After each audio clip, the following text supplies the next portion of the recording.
It bugs me when I read these Reddit or Facebook groups on co-parenting and divorce or whatever, where the parents say, well, the children come first. And you must do what the majority says you must do for your children because it's the right thing to do for your children, regardless of how you feel. For instance, parents who have had a nasty breakup and their 5 or 6-year-old child says, oh, but I want my mommy and daddy to be at my birthday party. You are instructed, if you go to any one of these groups, the vast majority of them tell you, oh, I know that you don't really want to see your ex right now, but you must put aside your own feelings because your child wants this, and your child comes first no matter what. You have to put aside any feelings that you have. That, to me, feels wrong. Sure, everybody's situation is different. You can have an amicable breakup and then still be there, even though you would rather not. If it's just an inconvenience, go to the birthday party. Deal with an inconvenience for 2 hours. It's just an inconvenience. The moment the 2 hours are up, it'll be like it never happened. So go do it for the kid. Your kid will be happy. Under those circumstances, sure, put the kid first. Why not? It's not hurting you. But if there's a different circumstance where being at a party with the ex is hurtful to you, so much that you know you're going to spend a week in bed afterwards, you're not going to be able to be a parent to your child for a week or so. And those 2 hours at the birthday party is going to be like opening the wound again and experiencing trauma again.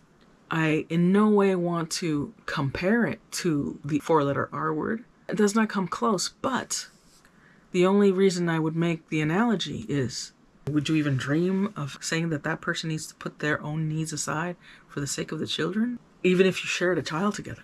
Now, the trauma is not the same, but you wouldn't dream of asking that person because you can just maybe imagine or not imagine the kind of trauma that they'd be going through just to do that. Sometimes it's not okay to put your needs aside for the child.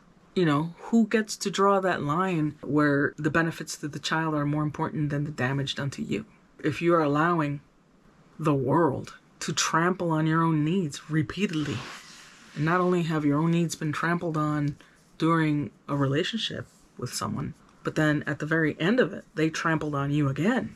And now you have to trample on yourself for the benefit of the child. When do you get to stop it? When is it okay to say, not anymore?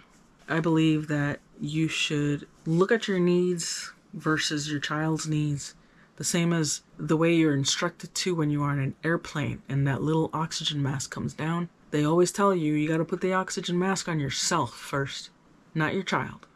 You do it on yourself first because this is a matter of life and death. We're not talking about inconveniences or hurt feelings. We're talking about life and death. You put it on yourself first because if you end up passing out, you won't be able to help anybody. You won't be able to help your child because you'll be dead. And so now you're dead and your child is dead. So they instruct the parent to help themselves first. Give yourself the oxygen first. And when you have oxygen, then you take care of the child. I feel that there are certain things in life, especially if you're suffering from depression, you know, if you've been pushed down, knocked down, spat on, you've fallen down some manhole covers. I'm not talking about just people, just life has done that to you. And you are suffering so much that you're super depressed, not taking care of yourself, and you have nothing but negative self-talk in your head, then you need to take care of yourself while also not hurting your children. So no, you don't hurt your children. That's never okay. But put the oxygen mask on yourself first.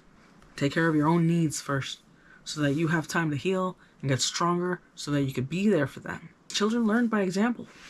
And if they see you sacrificing every little piece of you for them and for everybody else, that's what they're going to learn to do. They're going to watch you not give yourself any kind of value or precedence over anything else because you're the bottom of the totem pole. You're always the last at the table. You get the scraps.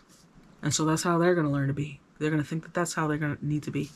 And that's the wrong lesson. There has to be a balance. Why am I saying all this crap?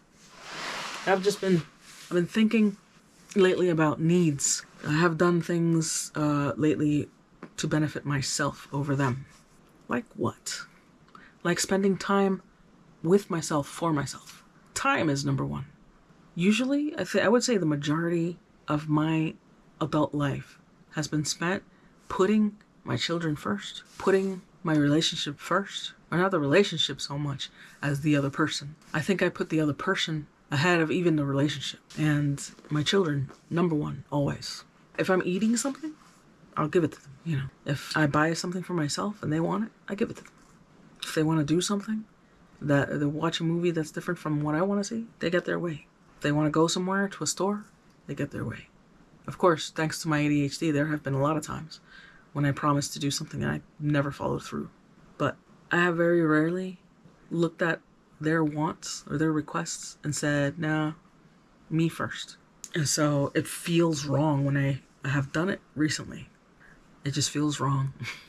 But it's just, this is a topic I've been thinking about. I think it's important.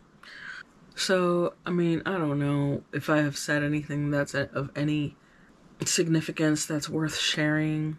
I mean, most people who make videos for YouTube, they tend to outline what they're going to talk about and they have something to offer. They have an actual useful piece of information to relay to an audience, and it's very well thought out, very articulately explained. You learn something from it. I'm not trying to do those things. I don't have an outline for anything I'm saying. I'm just going with my gut. I'm literally just opening my mouth and watching to see what comes out. I don't even know if anything that I said tonight made any sense. Since it's 5 a.m., I don't think I can go to sleep. Alright, until next time, over and out.